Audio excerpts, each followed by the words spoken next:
যমুনায় বৈঠক, নবম পে স্কেলের গুরুত্বপূর্ণ সিদ্ধান্ত ঘোষণা। তো দর্শক, আজকে প্রথম আলো পত্রিকায় সরকারি চাকরিজীবীদের জন্য একটি গুরুত্বপূর্ণ প্রতিবেদন প্রকাশিত হয়েছে।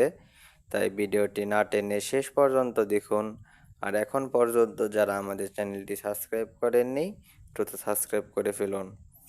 তো দর্শক, যমুনা ভবনে অনুষ্ঠিত গুরুত্বপূর্ণ বৈঠকে নবম পে স্কেলের চূড়ান্ত কাঠামো নিয়ে সিদ্ধান্ত গ্রহণ করা হয়েছে। বৈঠকে জানানো হয়েছে, সরকারি কর্মচারীদের বেতন নির্ধারণ করা হবে ইনসাফ অনুপাতে এবং মোট 14টি গ্রেড অনুমোদন করা হয়েছে। পাশাপাশি সিলেকশন গ্রেড ও টাইম স্কেলে পুনর্নির্ধারণের বিশেষ আলোচনা হয়। পে কমিশনের চেয়ারম্যান জাকির আহমেদ খান জানান, প্রধান উপদেষ্টার নির্দেশনা অনুযায়ী পে স্কেলের নীতিমালা অনুসরণ করে কাজ করা হয়েছে এবং প্রক্রিয়া প্রায় শেষ পর্যায়ে। তিনি বলেন, সরকারি কর্মকর্তা-কর্মচারীদের জন্য ইনফ অনুপাতে বেতন কাঠামো নির্ধারণ করা হয়েছে এবং নতুন গ্রেড কাঠামোতে সব স্তরের কর্মচারীর বেতন সুবিধা নিশ্চিত করা হবে। অর্থ মন্ত্রণালয়ের সূত্রে জানা গেছে, বাজেট সংশোধনের মাধ্যমে বেতন বৃদ্ধির প্রস্তাব বাস্তবায়ন করা হবে। ডিসেম্বরের প্রথম দিক বাজেট পুনর্বিন্যাসের কাজ শুরু হতে পারে। সংশোধনের শেষ হলে সরকারি কর্মচারীদের বেতন 3 গুণ পর্যন্ত এবং কর্মকর্তাদের ক্ষেত্রে দ্বিগুণ পর্যন্ত বাড়তে পারে বলে ধারণা করা হচ্ছে।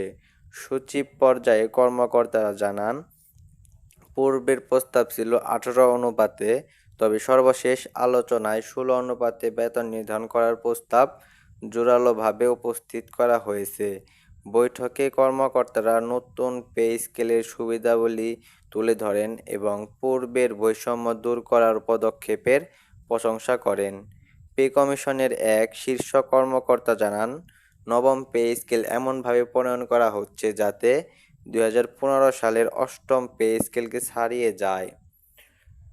পূর্বের বৈষম্য দূরীকরণে বিশেষ গুরুত্ব দেওয়া হয়েছে এবং প্রধান উপদেষ্টার নির্দেশ দিয়েছেন, কোনো বিভাগ বা কর্মচারীর প্রতি অন্যায় না ঘটে সে ব্যবস্থা নিতে হবে। অধ্যাপক জাহাঙ্গীর আলম বলেন, গত 10 বছরে জীবনযাত্রার ব্যয় উল্লেখযোগ্যভাবে বৃদ্ধি পেলেও বেতন তেমন বাড়েনি। নতুন পে স্কেল বাস্তবায়ন হলে সরকারি কর্মচারীদের জীবনমান যথেষ্ট উন্নত হবে। এছাড়া পে কমিশন সাকল্য বেতন বা পারিশ্রমিক নামে নতুন বেতন ধারণা উপস্থাপন করেছে। বিভিন্ন সভা, সেমিনার ও প্রশিক্ষণে অংশগ্রহণের ক্ষেত্রে সম্মানী ভাতা বাতিলের প্রস্তাব বিবেচনায় আছে। উল্লেখ্য, গত 27 জুন জাতীয় বেতন কমিশন গঠন করা হয় এবং চলতি বছরের ডিসেম্বরের মধ্যে চূড়ান্ত প্রতিবেদন দেওয়ার লক্ষ্য রয়েছে। আজকের বৈঠকে নবম পে স্কেল বাস্তবায়ন নিয়ে কার্যকর অগ্রগতি ও ইতিবাচক সংকেত পাওয়া গেছে। তো দর্শক, আজকে এখানেই শেষ করছি। শেষ পর্যন্ত এসেও যারা এখন পর্যন্ত আমাদের চ্যানেলটি সাবস্ক্রাইব করেননি, দ্রুত সাবস্ক্রাইব করে ফেলুন। মহার্ঘ ভাতা ও নবম পে স্কেলের সর্বশেষ আপডেট সবার আগে পেতে আমাদের চ্যানেলটি সাবস্ক্রাইব করে রাখুন। ধন্যবাদ।